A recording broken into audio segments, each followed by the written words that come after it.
shmoj se a ka pasur krime ose jo, po kthehet në një debat meritash. Fatkeqësisht, po, pikërisht për ato që e përmeni, besoj me drejtë dhe as drejni që ata të cilët nuk kanë arrit për arsye të ndryshme, ka herë edhe për shkak të moshës, mos me qenë pjesë e proceseve, më pas pretendojnë sikur Vjosa s'ka qenë, pretendojnë që duhet me bëha dhe një luft tjetër për me bëha heroj, sepse marrin lakmi atyre që kanë marrë pjesë me një luft. Në fakt, nuk është në e farë fati i madhë me qëllu pjesë e luftës, pa mirë është me qenë pjesë e paqes. Mund të luftoj.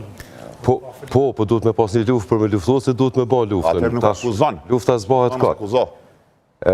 Tash, të dëshmia e Rubinit, unë mendoj që i kam rri me dekonstruktu dy çështje kryesore. E para, e ka sulmu dhe ka dekonstruktu atë pjesën e akt akuzës që i mvesh me përgjegjësi komanduese 4 personat e akuzuar, si drejtues të UÇK-s, duke e quajtur si ndërmarrje e përbashkët kriminale, dhe e dyta, Rubin e dekonstrukton edhe këtë lidhjen e UÇK-s me krimin, me drogën, me financimin për drogës, me shtrëngimet e tjera, gjërat të cilat i kemi pa jo pak herë në punime, në shkrime të sponsoruara nga Serbia me autor qoftë sërb, qoftë të huaj, po qoftë edhe shqiptar, pa tjetër në pozita të nalta drejtuese tash në Kosovë, fatkeqësisht.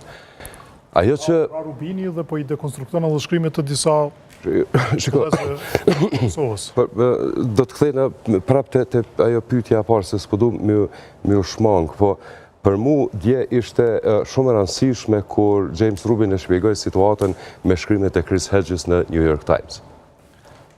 Thot, ka pas disa shkrime për cilat na jemi aktivizu me hulumtu nëse janë të vërteta, nëse ka diçka të vërtet në ato shkrime, nëse vërtet ka ndodhur ato të cilat i pretendon të Chris Hedges. Mas këtë hulumtime, thot, ne kemi ardhur në përfundim që nuk ka asgjë të vërtet në to.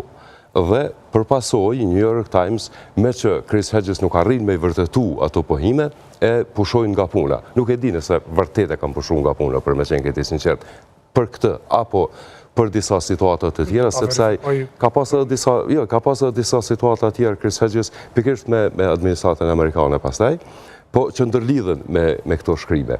Tash, imagjinoni, një gazet prestigjioze si New York Times e pushon nga puna Chris Hedges për shkak të shkrimeve me të pavërteta apo me pohime të paverifikuara, më spaku. Çka ndodh në Kosovë, një person i quajtur Dymal Basha, për të njëjtat arsye, për të njëjtat pohime, bëhet kryetari i kuvendit. S'ka rëndësi pse unë nuk kam njoftë asnjëherë si të tillë. Por ai është kryetari i kuvendit. Si ja kanë ditur atë shkrim? Tash e din. Vendosja po, ata e kanë qitë. Tash e din. Ata kanë qitë shkrim. Po. Tash e din. Dhe tash është fatkeqësia është që fatkeqësia këtu është që në momentin kur na po llogarisim me drejt ose pa drejt që në gjykimin në Hag ka ndodhur një moment i ndryshimit, i rrotullimit, i përmbysjes së situatës, sepse tash i kemi dëshmitarët e mbrojtjes e deri vonë kemi pas të prokurorisë.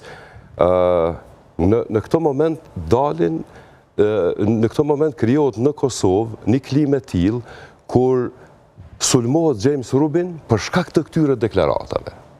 Do me thonë, sulmohet edhe James Rubin sepse ai nuk pas ka të drejtë ta thotë të vërtetën e tij.